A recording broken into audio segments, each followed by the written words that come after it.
Respectfully, Brittney Griner was in a Russian prison. You would think that somebody who is now free, back in America on home soil,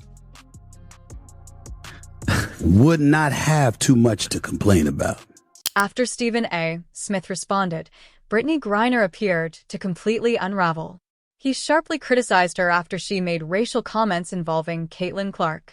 Griner seemed to believe she could frame the discussion around race by pointing to crowd noise, but Stephen A. brought up a difficult truth that she appeared to overlook. His response was so direct that Griner's reaction quickly spiraled, making the situation far more embarrassing than the original comments about racial undertones and fan behavior during WNBA games. In the end, Brittney Griner experienced what many viewed as one of the most uncomfortable public moments of her career. The exchange was so dramatic that many felt it deserved a highlight reel of its own. By bringing up her rescue from a Russian prison, Stephen A. Smith delivered a reality check that sent Griner into a complete emotional tailspin. She says, right there, watch this.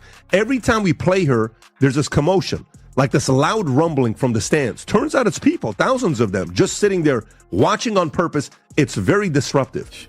She says WNBA games used to be a chill, quiet place. You could bring your laptop and relax, maybe even get a little work done. But now it's like there's large gatherings of people watching us from the stands. Some of them are yelling crazy shit about what they're seeing, putting unfair pressure on us to score, like we're there for their entertainment. You are. The whole thing is toxic. I saw a guy with his daughter in the crowd, both of them yelling, couldn't hear what they were saying exactly, but it was either my performance or some light racism. To understand why Griner reacted so strongly during a recent interview, it's important to look at how everything unfolded. Griner voiced frustration over the louder crowds and increased fan attention that Caitlin Clark has brought to the WNBA.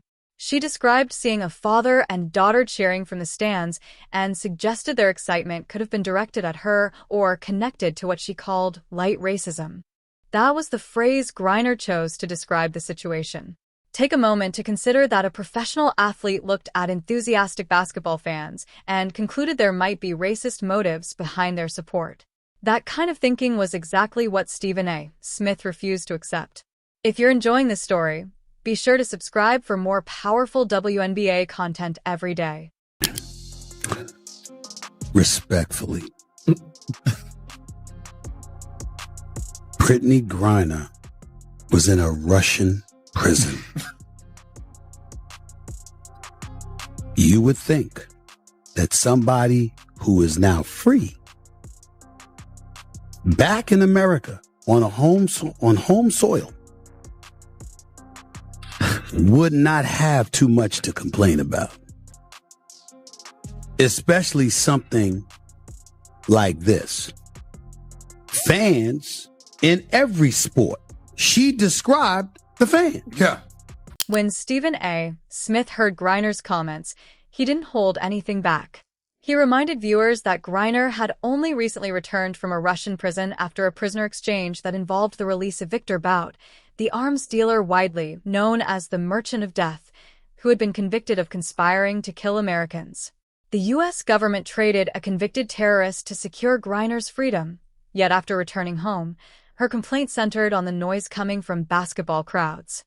When you, clearly she's not remembering who they let out to get her back. The Merchant of Death. The Merchant of Death.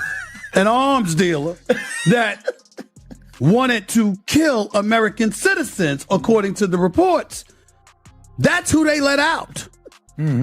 For her.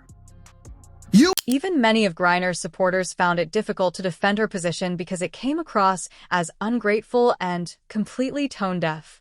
But instead of acknowledging Stephen Yes' point, Griner's reaction became even more extreme. The comparison Stephen A. made hit especially hard.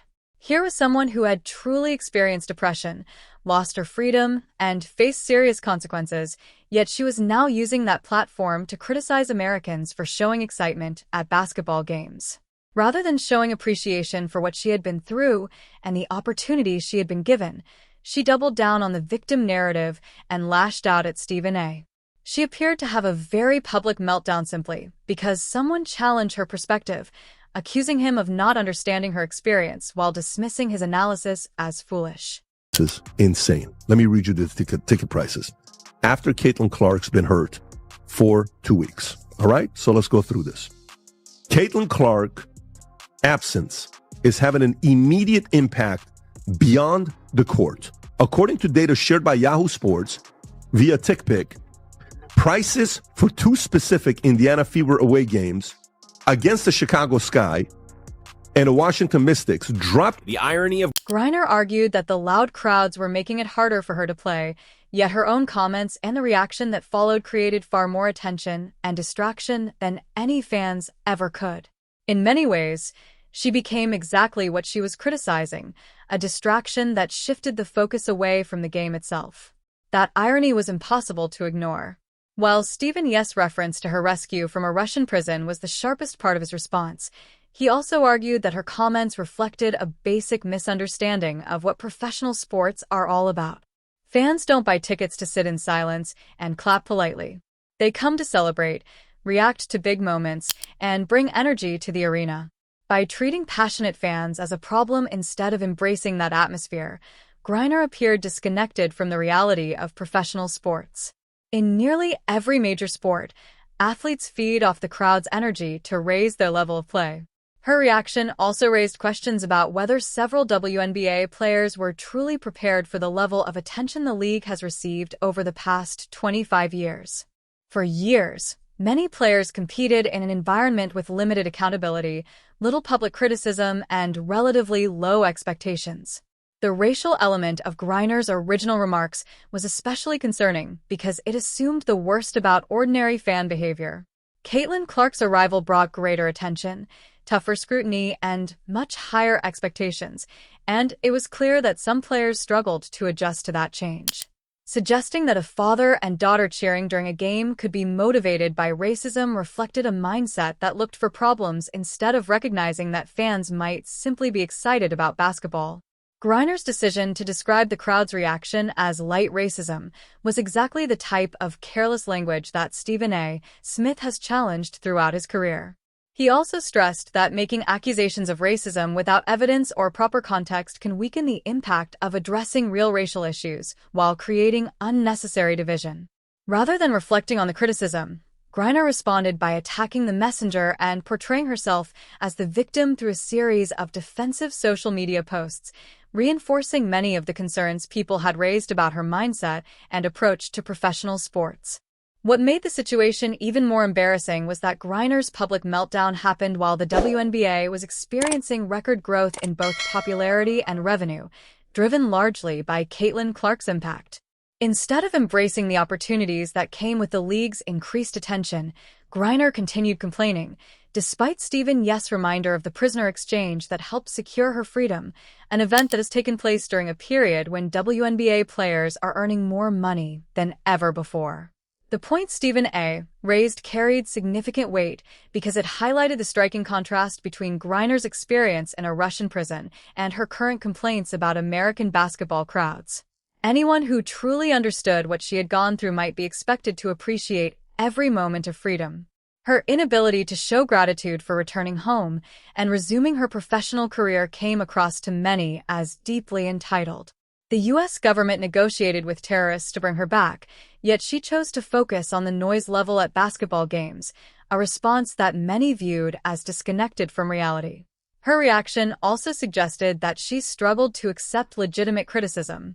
Rather than attacking her personally or making unfair claims, Stephen A. challenged her comments with logical arguments and objective facts about her situation. Griner answered the criticism with anger and defensiveness, and the reaction only damaged her reputation further when compared with other professional athletes. Very few athletes across major sports complain about crowd noise the way Griner did, making her remarks appear even more disconnected from the reality of professional competition. The situation became even more difficult for her because Stephen A. was far from the only person raising concerns. He pointed out that players in the NBA, NFL, MLB and NHL regularly compete in hostile arenas filled with loud, passionate fans, and dealing with that atmosphere is simply part of the job. The criticism continued to grow as other media personalities, former players, and even some current WNBA players began questioning both her comments and her overall approach, showing that she was not prepared for the widespread pushback against what many saw as a victim mentality. Griner's attempt to introduce racial themes into the discussion also drew criticism because it shifted attention away from the WNBA's continued growth and success.